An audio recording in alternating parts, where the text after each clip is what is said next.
The terminal at Houston Intercontinental hummed with its usual Friday evening energy. Rolling suitcases, families reunited, business travelers tapping at phones. At Gate C-29, Flight 472 to Denver prepared to board.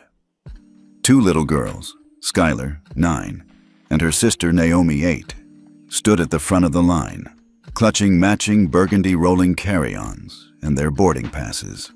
Their crisp school uniforms and neatly pressed cardigans gave them an air of pride. Their bright eyes reflected excitement for the weekend ahead. They'd traveled alone before, escorted by a Delta, unaccompanied minor attendant all the way from the check-in desk.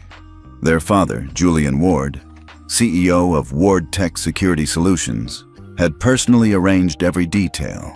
But none of that mattered the moment the gate agent looked at them. Patricia Davis, the lead attendant for JetSure Airways, scanned Skylar's boarding pass. A quick beep, then a second-long pause. Patricia's lips curled into a cold half-smile.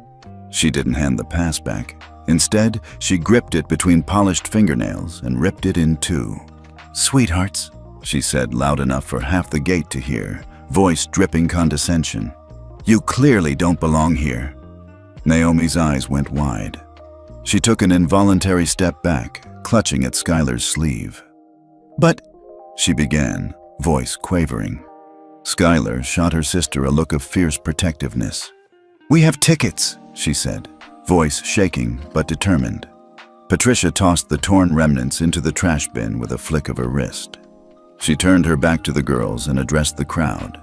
"If anybody here is missing their real boarding passes, feel free to step forward and collect them." A murmur rippled through the line. A mother with a toddler shifted uncomfortably. A businessman in a sharp suit pretended not to listen. One or two people glanced over and quickly looked away. No one moved to help. Skylar's heart pounded. She sank to one knee so she could speak to Naomi at eye level. "Hey," she whispered, brushing a stray curl from Naomi's forehead. "Maybe it's a mistake. Let's just wait." Naomi nodded, tears threatening. "Okay," she managed, her voice catching. Patricia clicked her tongue. "Mistake? The system's very clear.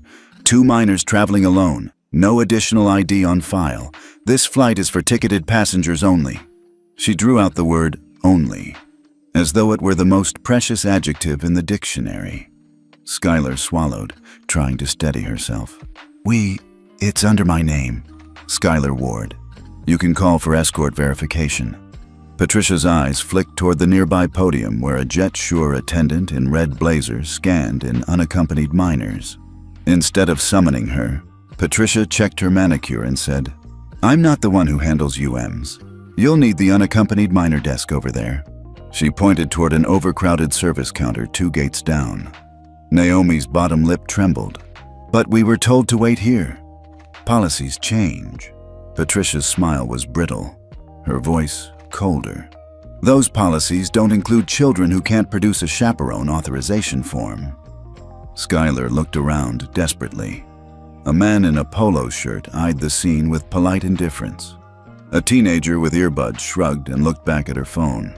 "I have my dad's business card," Skylar said, pulling a laminated card from her cardigan pocket. It bore Julian Ward's name and title in raised gold lettering. "He's a very important person. He arranged this trip himself." Patricia snatched the card and read it. Then she sneered and crumpled it in her hand. "Well, Mr. Ward can arrange a refund if he'd like. Right now, you two are not cleared for departure." Naomi gasped and buried her face in Skylar's shoulder. Tears flowed freely. "I'm sorry," she sobbed. "I'm sorry." Skylar wrapped an arm around her sister. "Shh, it's okay," she whispered, though her own voice trembled. Patricia leaned in close, her breath scented faintly of peppermint gum. "Maybe next time these kids will remember that first class is reserved for paying adults." She turned on her heel with one last parting barb. "And some of us actually earn our paychecks." Skylar's hands balled into fists. Naomi clung to her, shoulders shaking. The little attendant in red, Skylar's official escort, stepped forward at last. "Come on, girls," she said gently, extending her hand. "Let's get you sorted." But the damage was done. The line behind them advanced. Passengers slid past as though Skylar and Naomi were invisible obstacles. A handful of people in the crowd recorded the spectacle on their phones, faces masked with a bizarre mix of disgust and voyeuristic glee. Skylar rose slowly, looking straight ahead. Her chest tightened. She knew what she had to do, though her young voice felt small. She raised her wrist and activated her smartwatch, the feature her dad had set up for emergencies. A simple message, typed out in trembling letters. "Dad, they won't let us board. They tore our passes. Help!" As she hit send, Naomi peeked around, eyes red and glistening. "Will he come?" she whispered. Skylar squeezed her sister's hand. "He'll come," she said, voice steadier than she felt. "He always keeps his promises."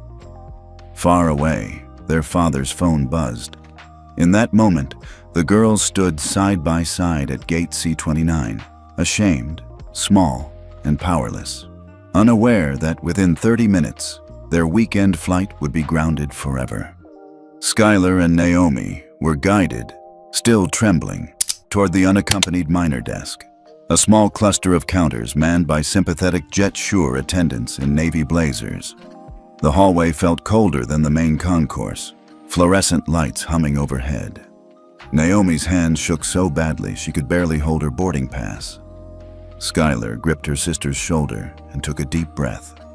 When they reached the desk, a younger attendant named Marisol glanced at their passes, then at two polished carry-ons, then back at the girls. "All right," Marisol said softly. "Let's see what we've got." She scanned the passes again, fingers tracing the barcode. Skylar gave a small nod of gratitude, her heart hammering. "Thank you," she whispered. But before Marisol could hand the passes back, a sharp voice cut through the calm. "Excuse me." Patricia Davis appeared at the end of the row, arms crossed, perfectly manicured nails tapping her forearm. "What's happening here? I thought you had these little escorts sorted." Her tone was mocking.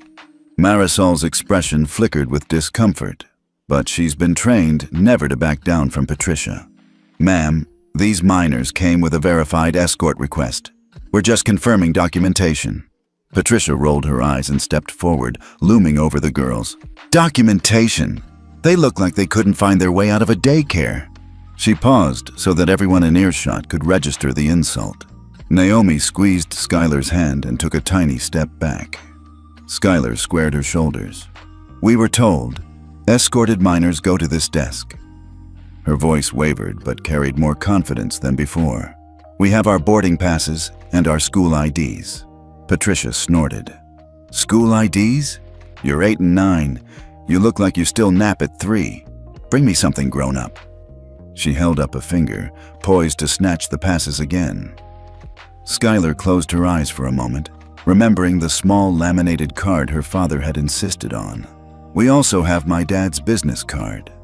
She reached inside her cardigan and produced a glossy card the size of a credit card. It read in embossed gold letters, "Julian Ward, Chief Executive Officer, Ward Tech Security Solutions, securing the skies, one innovation at a time." Patricia grabbed the card and held it at arm's length. She studied it for a beat, then deliberately flicked it open like a playing card. "Ward Tech? Who?" She flipped it shut and scoffed. "That doesn't mean you belong on this flight." Skylar swallowed hard. "It means that if my dad wants me on this flight, I'll be on it." Naomi's bottom lip quivered. She pointed at the photo on the card, her father's clean-shaven face in a crisp suit, and whispered, "He said he'd make sure we get there."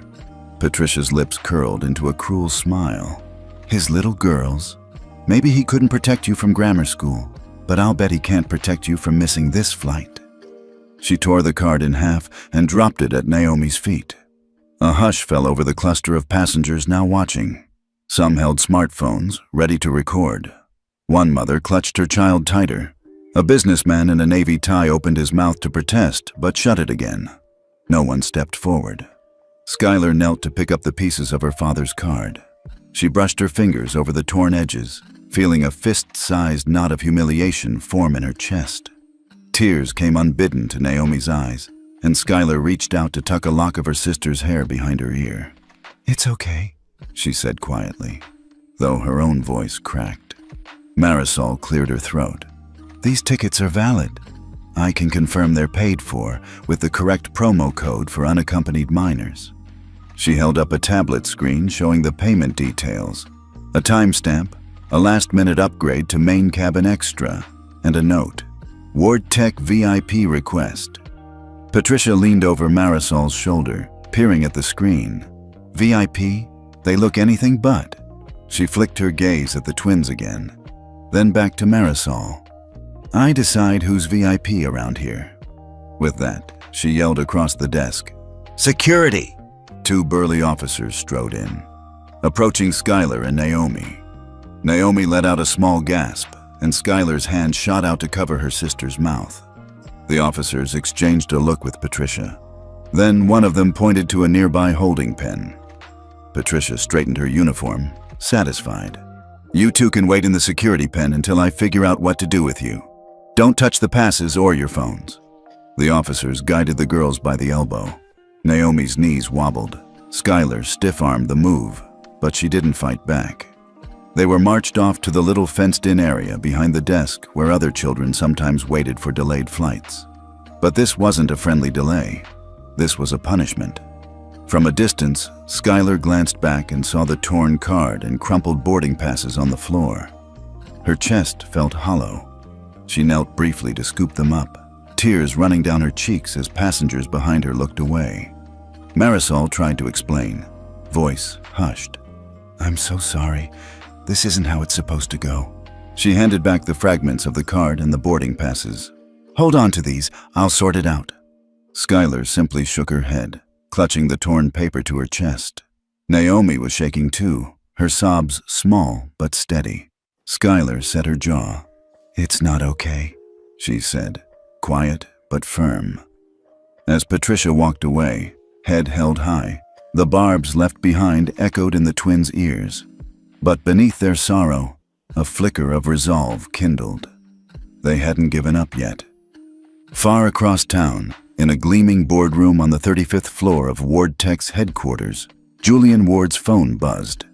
He glanced at the screen and saw two words, "Help us." His jaw tightened. He set down his coffee, straightened his tie, and strode out of the room without a backward glance. His daughters needed him now more than ever. Skylar and Naomi were herded into a small waiting pen behind the unaccompanied minor desk, the gray mesh fencing closing around them like a cage. From their confined vantage point, they could see patrons lining up for Gate C-29, the very spot where their world had collapsed. The bright airport lights glinted off polished luggage wheels, and announcements crackled overhead about last calls and safety reminders. Ordinary sounds in an airport suddenly charged with cruelty. A group of business travelers in pressed suits chatted quietly at the front of the line. One of them glanced toward the girls, then returned his gaze to his phone screen without a word. A pair of college students, earbuds in, backpacks slung low, laughed about weekend plans, completely oblivious to the spectacle unfolding nearby. Behind them, a mother with a toddler paused, but her eyes quickly flicked away when theirs met the twins' tear-streaked faces. She clutched her child closer and moved on.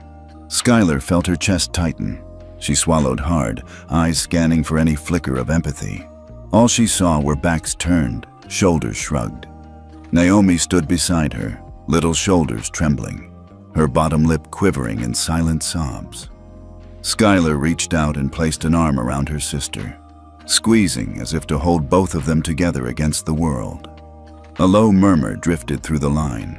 Two elderly passengers, seated on a bench just outside the pen, whispered to each other in clipped tones. Skylar caught fragments.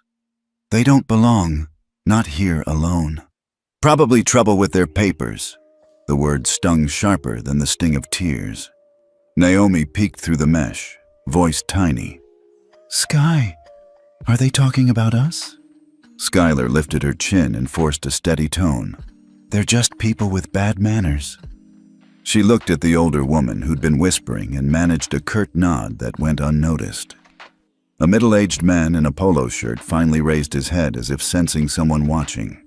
He wandered closer, leaned in to get a better look at the girls. For a heartbeat, hope flared in Skylar's chest. Maybe he'd speak up. But the man simply shook his head, muttered to himself, and walked on. He blended back into the anonymous flow of travelers, disappearing with the promise of indifference. Skylar's stomach knotted. She swallowed around a lump in her throat, blinking fast so the tears wouldn't spill. Naomi's breath was ragged. Even the little red escort attendant, Marisol, hovered at the edge of sight, but remained silent.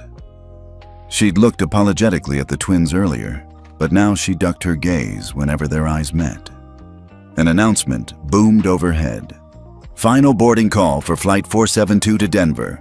All passengers, please proceed to Gate C29 immediately. Skylar glanced at her watch.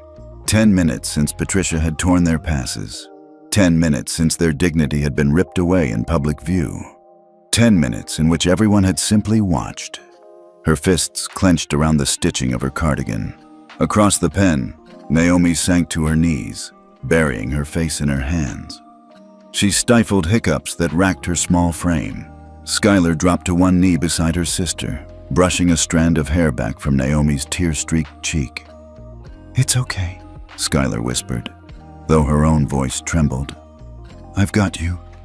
She reached into her pocket and pulled out the larger piece of their father's business card, still bent but intact against the mesh.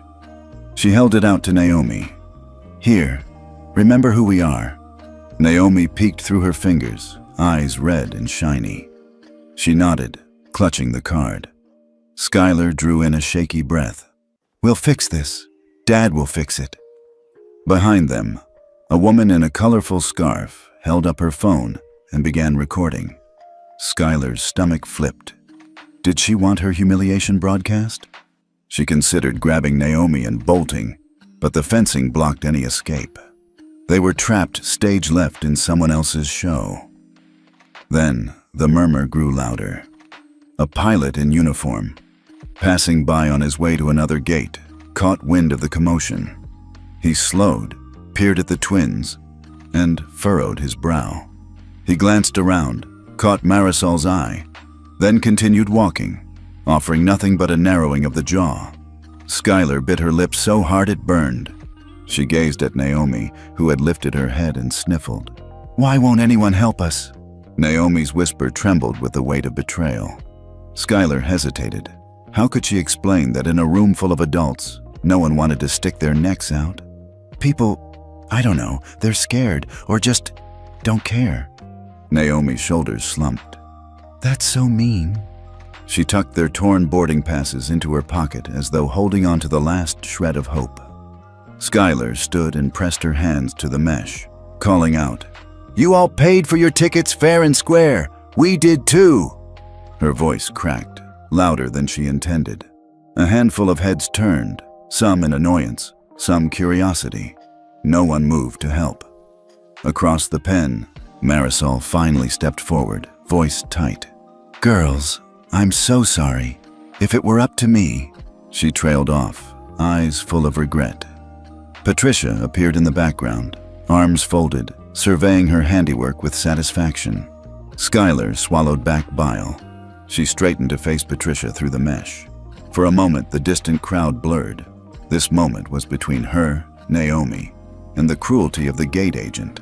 She lifted her chin and cleared her throat. "We are not invisible," she said, steady despite the tears. "And you will see us." Whether they heard her or not, the gate area seemed to flicker. Someone whispered into a phone. A cluster of passengers exchanged uneasy glances. Something had shifted in the air, the first tremor of justice. And somewhere far above, in a high-rise boardroom, Julian Ward's phone buzzed again. It had been a minute since the "Help us" message. Now, a second message. "They're alone. They're scared. They need you." He didn't hesitate. The air in his conference room shifted as he rose, white-knuckled, ready to use the power only a father and a CEO could wield. The slender shaft of late afternoon light cut through the terminal windows, painting long stripes across the cold linoleum floor of the unaccompanied minor pen. Inside that small fenced-in space, Skylar and Naomi huddled together on a pair of metal stools, too big for their little frames, beneath the harsh glare of fluorescent bulbs. All around them, the hum of rolling suitcases and distant boarding calls went on as though nothing had happened. Naomi's shoulders shook with quiet sobs. Her cheeks were streaked with tears, and her blue cardigan, once crisp and neat, was rumpled from desperate grasps at Patricia's counter. Skylar scooted closer, draping an arm around her sister's trembling shoulder. Her own heart pounded, but she forced herself to breathe slowly, to stay calm for Naomi's sake. "Shh," Skylar whispered, pressing her cheek against Naomi's hair. "It's not your fault."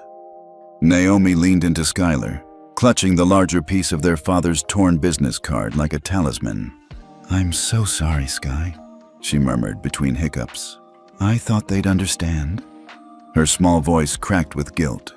She kept thinking she'd done something wrong, somehow at fault for trusting the airline's promises. Skylar wiped a stray tear from Naomi's face and tucked a soft curl behind her ear. "We did everything right," she said, firm but tender. "We showed our tickets. We waited. We listened. And it's them who are wrong." She looked up at the dull gray walls of the pen, imagining them dissolving under the weight of injustice. "Dad's going to fix this. He'll have to." Naomi sniffled and pressed her cheek into Skylar's sweatshirt. "Will he?" she asked, voice small and uncertain. "What if they don't listen?" Skylar reached into her pocket and pulled out the tiny smartwatch their dad had given her for emergencies. The soft beep she'd heard moments ago when she sent her message still echoed in her mind. She tapped the screen and saw the single word blinking back at her. "Sent." "He will," Skylar said, though her own certainty wavered. She remembered her dad's strong voice at bedtime, reading her stories of brave heroes who always came through. "He's our hero," she thought. Still, the longer they sat here, the scarier it all felt. She hugged Naomi tighter. A janitorial cart rattled past, its attendant avoiding the pen's entrance. A flurry of footsteps echoed from the concourse beyond. No one offered help. No one knocked on the mesh to say, "Come on, girls, let's get you on that plane." The indifference stung worse than Patricia's cruelty. Skylar cleared her throat. "Remember when we missed the school bus last winter?" she asked, voice gentle. "You cried until Mom showed up with hot chocolate." Naomi nodded, a faint smile glimmering through tears. "She always fixed things." Skylar smiled back. "Yeah, and Dad fixes things too." She reached into her backpack and pulled out 2 granola bars, packed for their trip, offering one to Naomi. "Here," she said. "Eat something. You need your strength." Naomi took the bar, unwrapped it with trembling fingers, and nibbled. "Thanks." Her tears slowed to quiet sniffles. Skylar leaned against the mesh, placing her hand flat on the cold metal. "They can see us, but they don't see us," she whispered. "We're more than just faces in a pen." She raised her chin, steeling herself. "We're sisters, and we're brave." Naomi met her sister's gaze, her tears replaced by a fragile spark of defiance. "Brave," she echoed softly. An announcement crackled overhead. "Last call for Flight 472. All remaining passengers, please board now." Skylar's pulse quickened. The original boarding time had passed. They should have been halfway to Denver by now, stockings tucked under cozy blankets in their seats. Instead, they were trapped in this lonely pen, at the mercy of strangers. Skylar squeezed Naomi's hand. "We're going to tell Dad everything, every single word she said." She nodded once, decisively. "He needs to know how they made you feel." Naomi swallowed, nodding in return. "I want him to hear me." As they sat together, the terminal's bustle felt distant, like the world outside was a separate universe.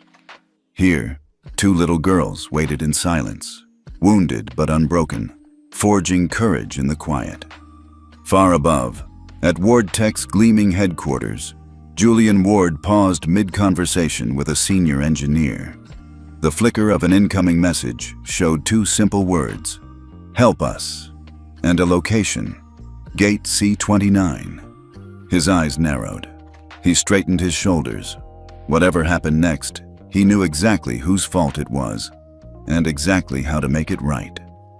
The moment Patricia Davis snapped her fingers and barked, "Security!" the entire terminal seemed to go still. Skylar and Naomi sat frozen in the wire mesh pen, their small hand clutching the torn boarding passes and the shredded business card fragments like lifelines. They watched as two uniformed security officers, stern faces framed by earpieces, marched toward them with determined steps. Patricia stood back, arms folded, watching with a self-satisfied smirk as the officers approached. "These two," she called out, "are flagged for additional verification." She pointed at the girls one at a time. "Unaccompanied minors with suspicious circumstances. Handle it." One officer stepped forward, looming over Skylar. His badge read, "Officer Reynolds." He folded his arms. "Skylar." "Ward?" he prompted, voice low and official. Skylar's heart pounded so loudly she could almost hear it. She forced her chin up. "Yes," she whispered. Officer Reynolds glanced at Naomi, whose bottom lip quivered visibly. Patricia piped up, loud enough for half the gate to hear. "They've been claiming VIP status, but their paperwork is incomplete." Her tone implied something darker, like the girls were attempting fraud. Naomi pressed herself against Skylar's side. "We have our passes," Naomi stammered, her voice cracking. "We really do." Reynolds reached for Naomi's rolled-up sleeves, inspecting the school ID pinned there. "Let's see it." He ripped the ID card from her cardigan, held it between two fingers. Naomi whimpered, rubbing her arm where it pinched. Skylar surged forward, voice trembling but firm. "Give it back. You can't just take it." Reynolds ignored her and shoved the ID into his pocket. "Just follow me, sweetheart. We'll verify your identity." He gestured to a narrow corridor beside the desk, leading to a small side office labeled Security Verification Hold. "Please," Skylar said, desperation creeping into her words. "We'll go. Just be gentle." Reynolds stepped back, arms still crossed, leaving no room for negotiation. Skylar reached out, squeezing Naomi's hand. Neither girl pushed back. They knew resistance would only make things worse. They followed the officers into the cramped room. White walls, a single bench bolted to the floor, CCTV cameras in every corner. The door clicked shut behind them. Officer Reynolds locked the metal door and removed his gloves. A low hum of electronic locks and air conditioners filled the silence. Patricia's voice carried through the speaker above. "Make sure they're held until the system clears them. If there's any discrepancy, detain them." Skylar felt her chest tighten as the second officer, Officer Daniels, rifled through a small filing cabinet. He flipped through a binder of incident reports, frowning. Naomi sank to the bench, hugging her knees.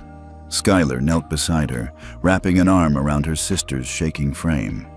Daniels looked up. "Their reservation flagged them for high-risk status," he announced. "That often means potential security threats." His tone was clinical, as if they were dangerous criminals. Skylar looked from Naomi to Daniels, eyes wide. Naomi's lip trembled. "We're just kids," she whispered so softly it might have been swallowed by the hum of the air vents. Daniels leaned over Naomi, staring down at her. "Don't talk back," he said sharply. "Our job is to investigate. You two are not cleared to board until we finish." Skylar's heart lurched. The room felt colder than the terminal outside. Her palms dampened. She bit her lip. "Please," she managed. "We're not dangerous." Patricia's voice crackled through the speaker again. "Make sure they've been fully frisked. No exceptions." Frisked. The word was a hammer blow. Skylar's stomach churned. Reynolds approached. "Out of respect for protocol, we'll need to check your outer garments," he signaled Daniels. Naomi's eyes filled, but she didn't cry out. Skylar's jaw clenched as Daniels patted down Naomi's arms and shoulders, then moved to Skylar. His hands felt rough. Every push and rub of fabric against fabric, every flick of a latex glove, felt like a violation, not of policy, but of their dignity. "Anything in your pockets?" Daniels asked Skylar. He emptied her pockets onto the bench, a hair clip, 2 granola bars, and the battered half of her father's card. Daniels picked up the card fragment, waved it. "One half of a VIP card," he said aloud. Patricia's sneer crackled through the speaker. "I suspected as much." Skylar's throat tightened. The card crumbled in Daniels's hand. "Stop," she said. "That's all we have of it." Her voice quavered. Daniels dropped the card half into a collected evidence bag. "Evidence of possible tampering," he muttered. Patricia's final blow came over the speaker. "Lock the door. Don't let anyone in until I get back." Reynolds turned the deadbolt. The latch clicked. Naomi buried her face in Skylar's shoulder, sobbing. Skylar wrapped her arms around Naomi, rocking her lightly. "I'm here," she whispered. "I'm here." Naomi's voice came muffled, shaky. "They hate us." Skylar forced herself to think of their father, Julian Ward, the CEO who never backed down. She remembered his calm reassurance. "You can always count on me." She straightened and wiped her eyes. Clearing her throat, she spoke as much to herself as to Naomi. "They're just scared of the wrong thing." Naomi peeked up. "What are they scared of?" Skylar swallowed hard. "You and me? Until Dad shows them they shouldn't be." A distant rumble shook the door. The sound of boots on the tile floor grew louder. The office phone rang, piercing the tension. Reynolds glanced at Daniels, then stepped outside to answer. Alone in the small office, Skylar hugged Naomi tighter. The hum of the ventilation was deafening now. She pressed her ear to the wall, straining to hear conversation, but all she caught was muffled voices, one calm, one tense. Perhaps that calm voice was her father's. Skylar closed her eyes, drawing strength from that single hopeful thought. She would protect Naomi. She would do whatever it took to remind everyone, especially Patricia, that these girls belonged exactly where they were supposed to be, on Flight 472 to Denver, with a father who refused to let them down. The little security room felt colder than ever. Skylar and Naomi huddled on that hard metal bench, the single fluorescent bulb overhead flickering in a steady, maddening rhythm. The door was locked, the security hold sign mocking them through its glass window. Every sound, footsteps in the corridor, the distant murmur of boarding announcements, felt amplified, a reminder of the world rushing past without them. Naomi hugged Skylar's hand, her tears long gone, but her chin still quivering. Skylar closed her eyes for a moment, willing herself to stay strong. She remembered her dad's words that morning. "I've got you. Always." That memory sparked something inside her, a tiny ember of defiance. She shifted, reaching down into her cardigan pocket to tap the tiny touchscreen on her smartwatch. Her finger hovered for a second, heart pounding so fiercely she wondered if Naomi could hear it. Then she typed, careful despite shaking hands. "Daddy, they won't let us board. They said we don't belong. Help us." She hit send, and the watch gave a soft, reassuring beep. That beep felt like a lifeline thrown across miles of terminal and cityscape. Skylar looked up at Naomi, eyes wide with worry and hope at once. "Done," she whispered. "He'll see it." Naomi sniffed, blinking rapidly. "Do you think he'll come?" Skylar squeezed her sister's hand. "He'll be here as fast as he can." They sat in a tense silence, the only proof of their plea the tiny red dot blinking on Skylar's wrist. Outside, Skylar could hear footsteps, maybe Marisol checking on them, maybe Patricia coming back to gloat. But Skylar refused to look. Instead, she focused on that single light on her watch. Sent. Up on the 45th floor of the gleaming Ward Tech headquarters, Julian Ward was in the middle of a high-stakes meeting with the National Airline Alliance Board. Floor-to-ceiling windows framed the Houston skyline behind him. Around the long glass table, Representatives from every major carrier sat in crisp suits, debating the rollout schedule for WardTech's new automated security scanners. And with a 98.7% accuracy rate across all demographics, we're confident this will set a new industry standard, Julian was saying, sliding a glossy performance report across the table. He gestured to the projection. Heat maps of scanner performance, cost-benefit graphs, user experience feedback. The board chair, a silver-haired gentleman in his 60s, nodded. "This is groundbreaking, Mr. Ward. We'd like to move forward to a pilot program in all NOBA airports by Q3. Julian tapped his pen, lips curling into a small, controlled smile. He was about to reply, point by point, when he felt a buzz against his wrist. His gaze flicked down to his smartwatch. One new message. "Help us." No context, just urgency. He paused mid-sentence, glancing at the room full of expectant faces. The chatter hushed as everyone noticed his distraction. Julian's jaw tightened, and for a heartbeat, the man known for his calm composure vanished, replaced by a father's fierce protectiveness. "Excuse me," he said, voice clipped yet polite. "I need to step out for a moment." He stood, straightening his suit jacket, eyes still on the watch. The board chair cleared his throat. "Certainly, Julian. We'll continue without you." Julian nodded curtly and walked out, strides long and purposeful. He passed rows of staffers in the hallway, all pausing to look at him, some in curiosity, some in respect. No one dared stop him. He reached the executive elevator and pressed L for lobby, but his mind was already racing toward the airport. Back in the security hold room, Skylar and Naomi had just started to relax when they heard hurried footsteps outside. It wasn't the lumbering pace of Officer Reynolds or the smug swagger of Patricia. This was brisk, urgent. Naomi sat up, eyes wide. Skylar's heart lurched. Against the telltale click of leather soles on tile, Skylar rose and went to the door, pressing an ear against the metal. A muffled male voice said, "Open this door now." There was authority in the tone, no question of choice. The cuff of Officer Reynolds' uniform appeared through the window, followed by the flash of an official badge. The deadbolt rattled, then clicked. The door swung open. Julian Ward filled the frame. He looked down at Skylar and Naomi, his stern business veneer melting into pure relief and something fiercer, pride, love, and simmering rage all at once. For a moment, time froze. Skylar's eyes shone. "Daddy!" she exclaimed, stumbling forward as Naomi ran into his arms. Naomi's silent tears finally broke, but in Julian's embrace, they felt safe, recognized, believed. He gave Skylar a quick, protective kiss on the forehead. "I'm here," he whispered. Skylar's knees wobbled. He supported both girls against him. Reynolds cleared his throat, stepping back. "Mr. Ward, this is a secure area."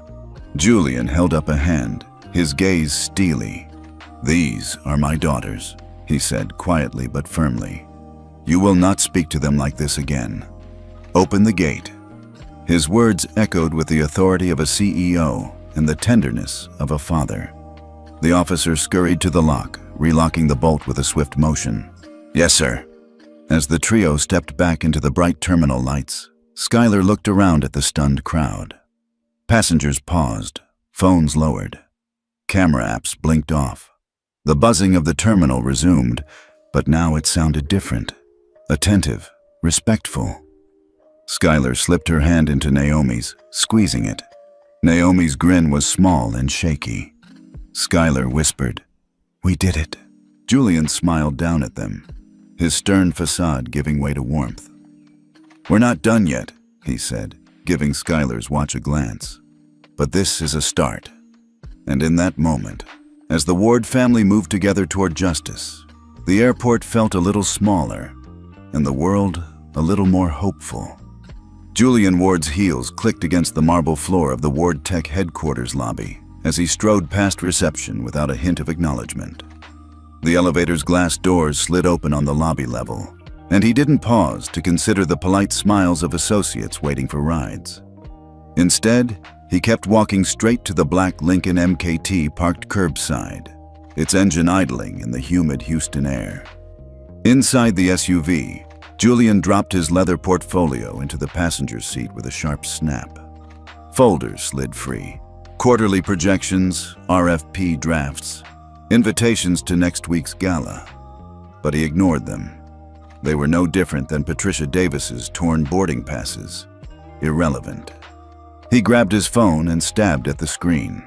"Gloria!" he barked the moment his executive assistant answered.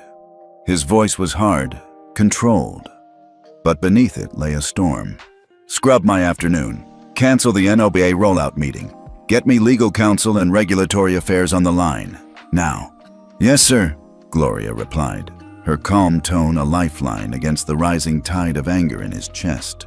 "I'll reroute your schedule and convene the emergency ops team." Julian ended the call and glanced in the rearview mirror at his reflection. Eyes steely, jaw clenched, every inch the CEO. Except now he was a father, and that identity drove him harder than any business deal ever could. His daughters had been humiliated, stripped of their dignity, branded security threats in a cramped side office. He would not let that stand. He slid out of the car and marched through the sliding glass doors of the private garage entrance. His staff, engineers and executives, pausing mid-stride at the sight of his urgency. He barely glanced at them, but caught a glimpse of wide eyes.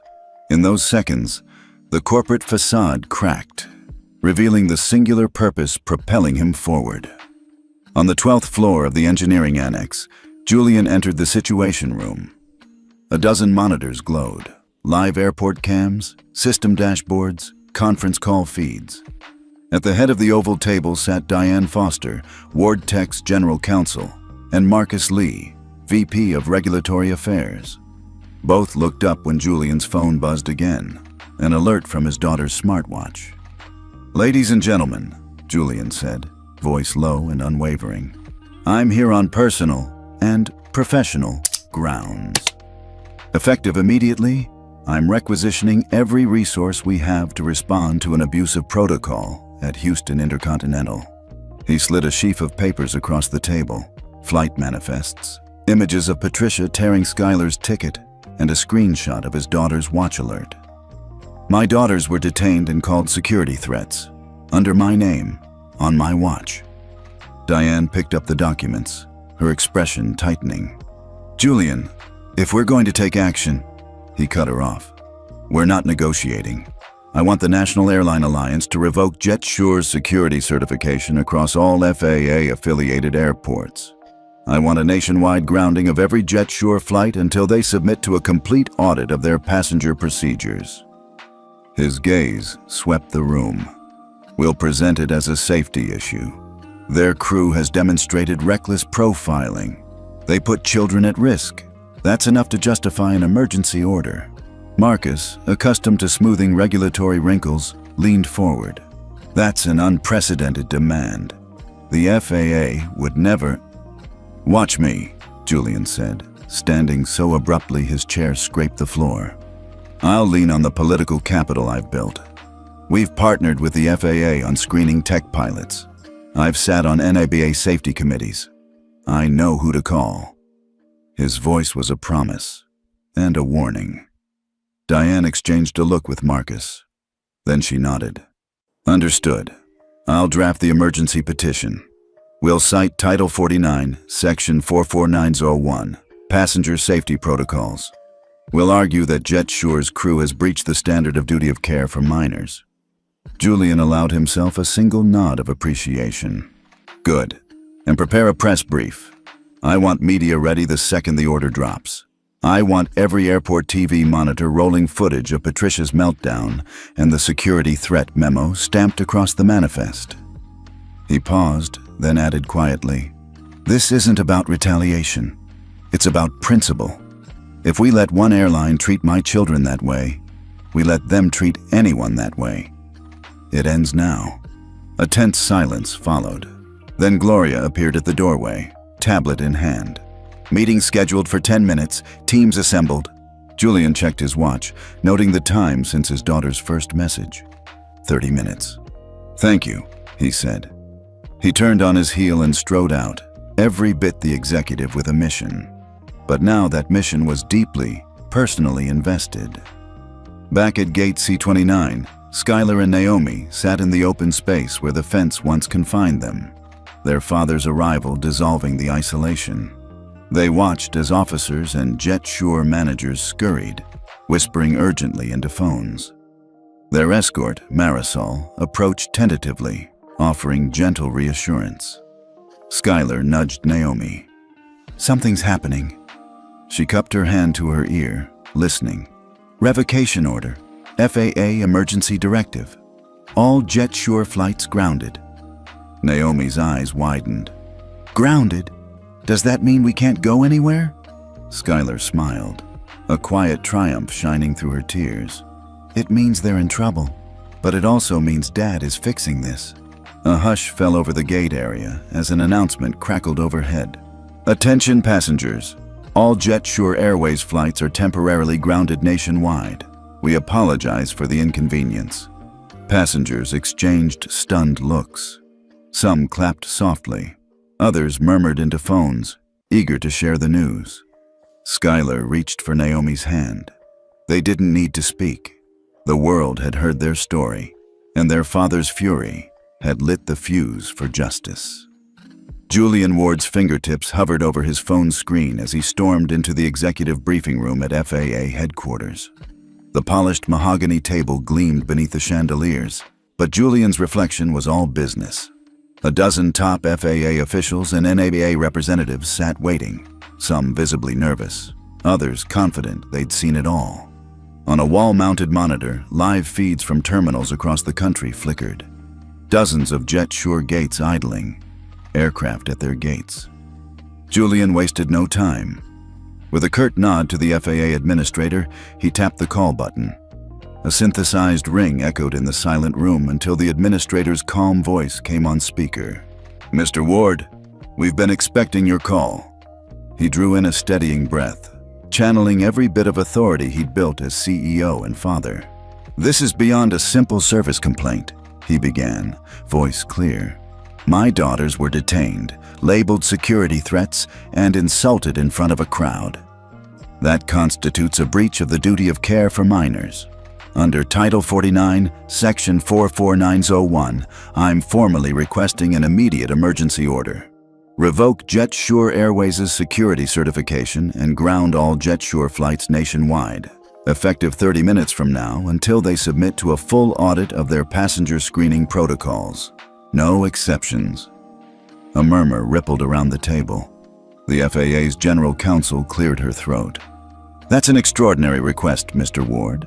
Revoking an entire carrier's certification on such short notice requires substantial evidence of systemic failure. Julian laid out the evidence. Scanned images of boarding passes torn in half.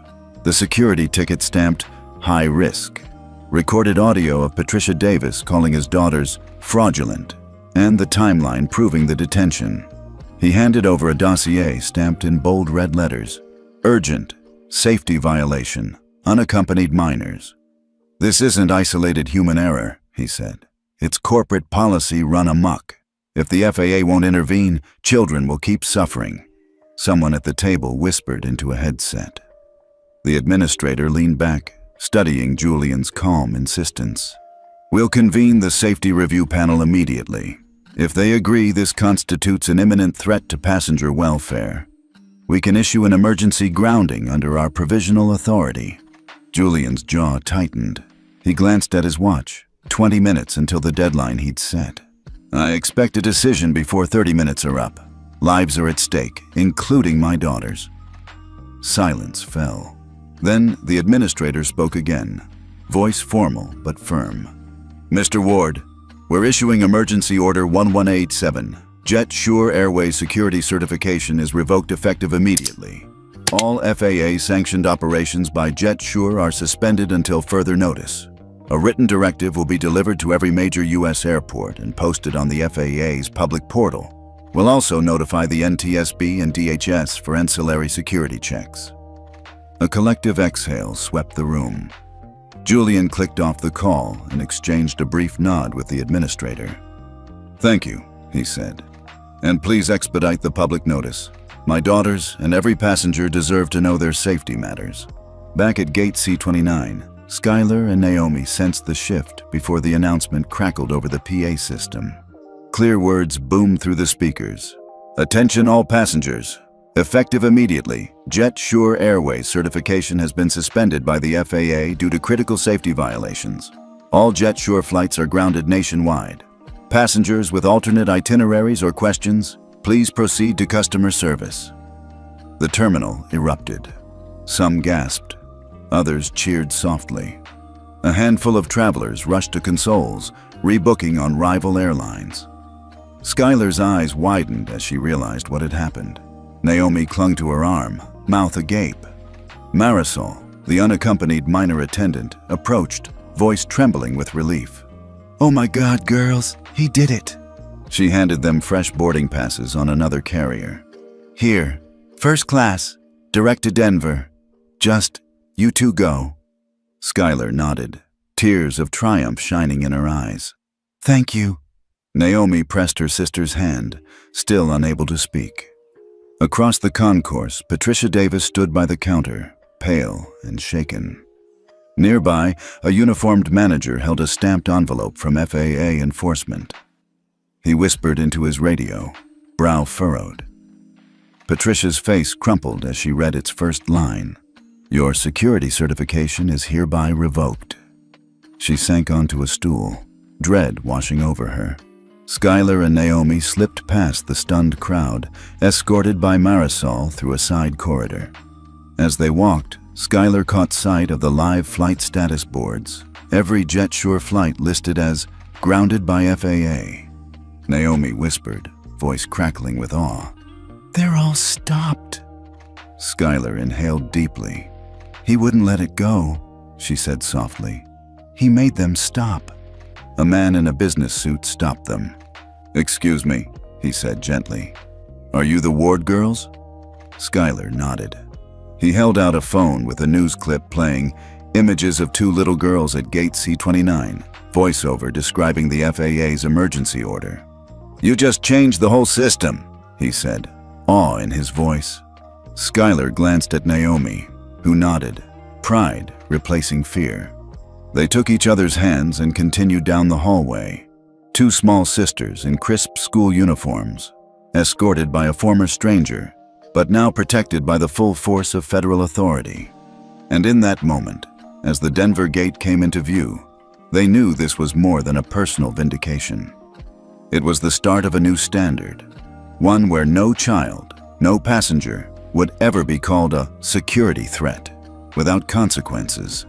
The digital display above Gate C29 blinked from boarding now to grounding in effect in large red letters, and a hush fell across the crowded waiting area. Skylar and Naomi stood just outside the dusty white line marking where passengers queued, too small to see over the counter, but close enough to feel every charged look in the room. A tall man in a crisp blue uniform stepped forward. He was the JetSure station manager, Mr. Harrington, his tie loosened and shoulders tight with pressure. He cleared his throat, and the overhead speakers cut in. "Attention, passengers of JetSure Flight 472. Effective immediately, this entire crew is permanently decertified nationwide by order of the FAA." Even as the words echoed, Mr. Harrington repeated them into his handheld mic. "This crew is permanently decertified nationwide. You will no longer see these uniforms operating any JetSure flight." At that moment, three of the attendants who had worked the gate, Patricia Davis and two colleagues, were summoned forward by airport security officers. Their crisp red blazers now looked out of place beneath the glare of midday lights. The crowd watched in stunned silence as an officer approached Patricia first. He snapped on a rubber-gloved hand and unclipped a shiny silver badge from Patricia's lapel. The badge tumbled into the officer's hand and clinked softly as it hit the metal tray at his side. Patricia's perfectly coiffed hair fell forward as she stared at the badge, disbelieving. "No, you can't do this," she whispered, voice cracking. The officer didn't look at her. He turned to her two co-workers, repeating the badge removal process with the same cold precision. Their mouths hung open. One attendant, her eyes brimming, dropped her boarding pass scanner and stumbled back. Skylar and Naomi pressed together, watching as the flight crew's world unraveled. For a heartbeat, the terminal was eerily quiet. Then, a ripple of gasps spread through the passengers waiting to board. A man in a business suit raised his phone and began live streaming the scene, framing Patricia's rigid shoulders and trembling hands. Nearby, a cluster of teenagers who had laughed at the twins just an hour before exchanged awkward glances. A hush came over them, and one girl said softly, "That's unbelievable." Patricia wiped at her mouth, as though tasting the words she'd spoken to Skylar and Naomi. "You clearly don't belong here." Now, she belonged nowhere, at least in any jet-sure operation across the country. Mr. Harrington spoke again, voice somber. "This decision follows a federal finding of reckless profiling and unsatisfactory passenger screening procedures. We regret any inconvenience to our valued customers. Thank you for your patience while we reassign you to alternate flights." A murmur of approval rose. One passenger clapped once, softly, then another joined in. Soon, polite applause echoed as jet-sure travelers turned their backs on the now-defunct crew. Skylar squeezed Naomi's hand. Naomi's eyes were wide but glistening with tears. Not tears of fear this time, but relief and a dawning sense of justice. Skylar felt her chest tighten beside her sister, a mix of vindication and disbelief. The cruelty they'd endured summoned its own reckoning. Marisol, the unaccompanied minor attendant, led the twins closer to the counter. She offered them 2 new boarding passes, first-class seats on a partner airline, and a gentle smile. "Go on," she said softly. "You deserve better than that." As Skylar and Naomi moved forward, the man live streaming approached them. He showed them his phone screen. The video already had hundreds of views, comments flooding in with outrage at Patricia's treatment of children. One viewer wrote, "This is why we need accountability." Skylar glanced at Naomi, then looked back at the crew. Patricia's face was pale, etched with humiliation. The other attendants stood stiffly, shame bearing down on them more heavily than any luggage. Naomi swallowed and whispered, "They're gone." Skylar nodded. "They were never supposed to be here." She straightened her cardigan, chest swelling with quiet pride. "Let's go." They strode past the counter, shoulders back, heads held high. Every step was a reclaiming of the power Patricia tried to steal. As they walked, a small group of passengers fell in behind, murmuring praise for the twins. A grandmother patted Naomi's head. A businessman offered Skylar a thumbs up. Skylar allowed herself a small smile. The terminal's hustle returned around them, rolling suitcases, boarding announcements for other gates. But something had changed. The crowd felt cooperative instead of callous. They'd witnessed a punishment fitting the crime, public humiliation of the cruelty done to 2 innocent children. At the far end of the concourse, a new gate agent greeted them. "Welcome aboard Flight 512 to Denver. Skylar and Naomi Ward." Skylar handed over her pass. The agent scanned it with a quick beep and smiled. "Right this way, ladies." Naomi paused, looking back at gate C29 one last time. The empty counter and scattered jet-sure uniforms were a silent monument to justice. She turned to Skylar, eyes bright. "I think I like first class." Skylar laughed softly, looping her arm through Naomi's. "Me too." As they stepped onto the jetway, the man's live stream flickered off, replaced by an FAA bulletin on overhead monitors. "FAA enforcement action. Jet Sure Airways certification suspended nationwide." Skylar and Naomi settled into plush leather seats, the world of Jet Sure behind them. For the first time all day, they felt safe and seen. Skylar sank into the plush leather seat of Flight 512, her heart still hammering from the whirlwind of the last hour. Naomi was already pulling the tray table down, arranging the in-flight peanuts their escort had handed them. Outside the window, jet bridges and workers in neon vests buzzed around the tarmac. But on the overhead info screen, something unexpected glowed in bold red letters. All JetSure Airways flights grounded nationwide. FAA emergency order effective immediately. Passengers around Skylar stirred. A woman 2 rows ahead paused mid-bite on her pretzel, eyes locked on the announcement. A businessman dropped his newspaper, jaw slack. Cabin lights reflected off hundreds of smartphones flicking on to capture the moment. Naomi's eyes widened. They really did it. Skylar reached out, squeezed her sister's hand. He did it. A hush spread through the cabin, replaced almost instantly by spontaneous applause. Strangers who moments before had been absorbed in their own departures now turned to one another, exchanging nods and smiles of solidarity. From the cockpit came the gentle chime of the seatbelt sign being switched off. Over the intercom, the pilot's voice crackled to life. Ladies and gentlemen, this is your captain speaking. As some of you have noticed on our in-flight monitors, you are now traveling on a partner carrier due to an FAA order suspending JetSure Airways operations. We apologize for the inconvenience and appreciate your patience. We expect smooth sailing from here on out. A murmur of approval rippled through first class. A flight attendant in crisp navy paused in the aisle to applaud softly, then resumed her duties with a nod to Skylar and Naomi. Skylar let out a breath she hadn't realized she'd been holding. She leaned back, eyes glistening. Naomi wrapped her arms around her in a quick hug, her face bright with relief. "I'm proud of him," Naomi whispered. Skylar smiled, her chest tight with emotion. "Me too." Beyond the cabin, across airports coast to coast, the impact was immediate. At Dallas/Fort Worth, gate agents ushered JetSure passengers toward information desks. At JFK, monitors flashed the FAA notice alongside live news feeds. Reporters standing before grounded red and white JetSure jets lined up on the tarmac, rows of aircraft held in place by an emergency directive. Social media tickers scrolled rapid-fire reactions. "Papa Ward brought the thunder!" "Justice for 2 little girls!"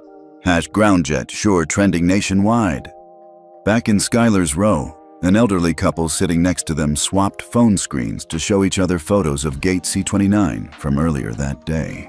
The empty pen, 2 small girls clinging together, a lone red blazer draped over the counter where Patricia had once insulted them. The husband cleared his throat and said quietly, "I'm sorry you had to go through that." Naomi reached into her pocket and pulled out the other half of their father's business card, now taped carefully back together. She handed it to the woman. "He fixed it," Naomi said softly. The woman smiled, tears glinting in her eyes. "He sure did." Skylar looked around the cabin at faces lit by cabin lights and overhead screens. Parents lecturing children, businesswomen tapping at tablets, retirees nodding in approval. For once, everyone was on the same page, a shared moment of righteous vindication. She turned to Naomi. "You know what the best part is?" Naomi shook her head. "We didn't have to fight. We just had to tell the truth." Naomi's grin was radiant. "And he listened." Skylar's gaze drifted forward toward the cockpit door, as if half expecting to see their father in the pilot's seat.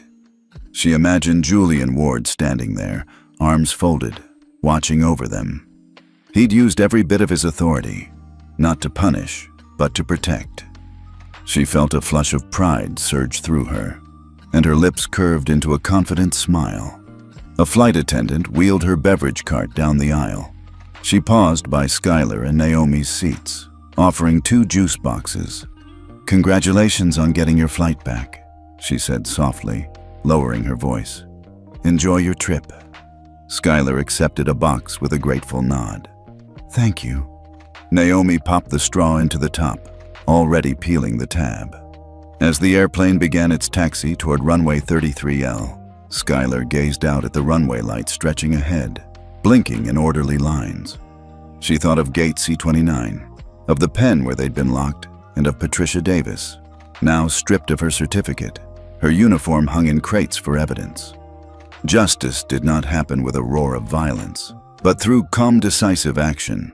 One emergency order signed in Washington, D.C., but sparked by the voice of an 8-year-old. The engine spooled louder, and the plane surged forward. Naomi squeezed Skylar's hand again. "I feel safe." Skylar glanced at her sister, her heart swelling. "Me too." As Flight 512 lifted off, climbing into the twilight sky, overhead screens still displayed the FAA order, now accompanied by a ticker announcing an international review of passenger screening protocols. Across the nation, regulators scrambled to adopt the new standards Ward Tech would propose. A paradigm shift in how families and children were treated at airports had begun. Skylar and Naomi leaned back in their seats, the distant lights of Houston fading below them. Somewhere among those lights was a Gate C-29 left behind, but it no longer defined their journey. They were soaring above it now, carried not by jet fuel, but by a father's fierce promise kept. The cabin lights were dimmed to an evening glow as Flight 512 cruised toward Denver, but Skylar and Naomi's minds were still swirling with everything that had happened. They'd settled into their first-class seats with their hot meals and fluffy blankets, but comfort felt new and strange compared to the tension of Gate C-29. Skylar gazed out the window at the sliver of moon above the twinkling runway lights. Naomi nibbled on her dessert, eyes distant. Neither spoke for a long moment. Then Naomi broke the silence. "Do you think they feel bad?" she asked, voice soft. Skylar sighed, tucking a loose strand of hair behind her ear. "I hope so." Their conversation faded as the scene shifted back at the terminal, outside their flight's gate, long after the twins had disappeared through the jetway. Back in the waiting area, a handful of passengers who'd witnessed the twins' ordeal lingered behind. Among them was Mrs. Ellison, the elderly woman who had clutched her toddler tighter when Skylar and Naomi were detained. She had watched, frozen with regret, while Patricia tore up tiny boarding passes and officers escorted the girls away. Now, the terminal was quieter. Gate C-29 stood empty, the red "Boarding Now" sign flickering off. Mrs. Ellison shuffled forward, holding a small box wrapped in silver foil. She approached the unaccompanied minor desk, where Marisol looked up in surprise. "Excuse me," Mrs. Ellison said, voice trembling. "May I leave this for the girls?" She set the box down gently. On the label, in careful handwriting, "Sorry, I did nothing. Anne Ellison." Marisol's eyes glistened. "I'll make sure they get it." A few rows away, Mr. Delgado, a businessman who'd tapped away on his tablet as the scene unfolded, folded his tablet shut. He caught Marisol's eye and approached, clearing his throat. I wanted to say I'm sorry," he said awkwardly. He pressed an envelope into Marisol's hand. "I should have intervened. I have contacts on other flights. If they need any help, I'd like to offer." Marisol nodded gratefully. "I'll pass this along." Even the gate agents themselves felt the weight of what had happened. In the employee break room, Patricia Davis sat alone at a stainless steel table, the weight of that morning's cruelty heavy on her shoulders. A coworker, Jamal, slipped her a half-eaten granola bar. "Here," he said quietly. "You must have missed lunch. You look upset." Patricia stared at the granola bar and then at Jamal. She shook her head, voice tight. "No, I'm okay." Jamal leaned in. "I saw what happened. He bit his lip. "You didn't have to tear those kids down like that." Patricia's eyes flooded. She swallowed twice, then accepted the granola bar. "I know," she whispered. I'm sorry." Jamal didn't say anything. He just nodded and moved away, leaving Patricia alone with her regret. Back on Flight 512, Marisol appeared in the aisle, holding a tray. At the front of first class, she paused by Skylar and Naomi. "I have something for you," she said, settling the silver-wrapped box on Skylar's tray table. Both girls leaned forward. Skylar carefully peeled back the foil. Inside lay 2 chocolate truffles, each nestled in a tiny paper cup. A slip of paper rested on top. "Forgive me for being silent. I'm ashamed. A friend." Naomi's hand covered her mouth, and Skylar's eyes welled up. She passed one truffle to Naomi. "Thank you," Skylar whispered. Marisol smiled. "People aren't all bad. Some of us see what's right." She patted Skylar's shoulder. "Enjoy. You deserve it." As the flight attendant moved down the aisle, picking up empty dishes, a man in a gray suit paused at Skylar and Naomi's row. He introduced himself as Mr. Green, an attorney seated a few rows back who had been on the phone arguing business deals earlier. "Skylar, Naomi," he began softly. "My wife and I watched everything you went through.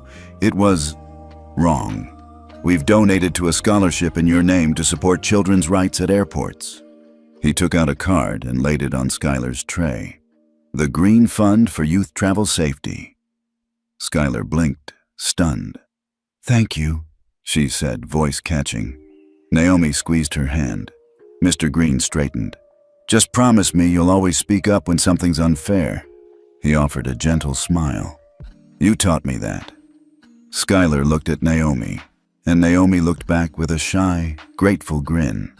In that moment, they felt not just vindicated, but surrounded by kindness.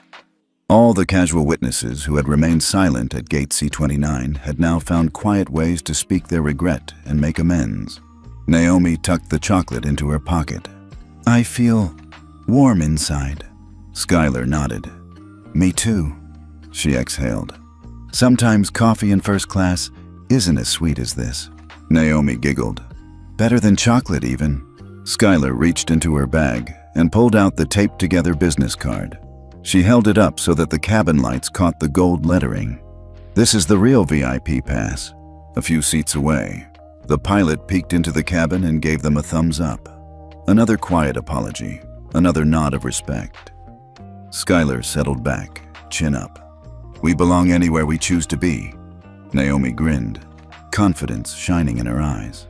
Anywhere, and as Flight 512 climbed into the night sky, the silver box and the gentle apologies reminded them, and every passenger aboard, that while cruelty could happen in a careless moment, compassion could follow in 100 small acts, restoring faith in the humanity around them. The morning sun filtered through the curtains of the Ward family's Denver hotel suite, casting a warm glow across the room. Skylar yawned and stretched, still wrapped in the memory of last night's turbulence, both in the air and on the ground. Naomi padded over to the window and peered down toward the bustle of taxis and shuttles below. "Do you think they really changed everything?" Naomi asked, voice hopeful. Skylar slid off the bed and grabbed the remote, flicking on the small flat-screen TV mounted in the corner.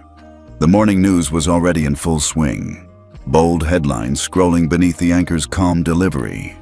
In historic move, FAA announces adoption of Ward Tech's unbiased screening system at all major U.S. airports. Skylar felt her heart skip. She sat on the edge of the bed, motioning for Naomi to join her. The anchor explained that within the next 6 months, airports from San Diego to JFK would begin installing Ward Tech scanners, machines rigorously tested to ensure equal treatment for every passenger, regardless of age, race, or background. A graphic illustrated side-by-side comparisons. The old system's glaring red alerts disproportionately targeting people of color, and the new system's uniform green checks. On screen, a graphic showed Julian Ward addressing reporters outside the FAA headquarters. He stood tall, flanked by banners that read, "Safety for all," and "No passenger left behind." He spoke clearly. "Today, we take a stand for every child, every family, every traveler who deserves dignity at every step of the journey. Thank you to the FAA for choosing fairness." Naomi clapped her hand, excitement lighting her face. "Dad did it!"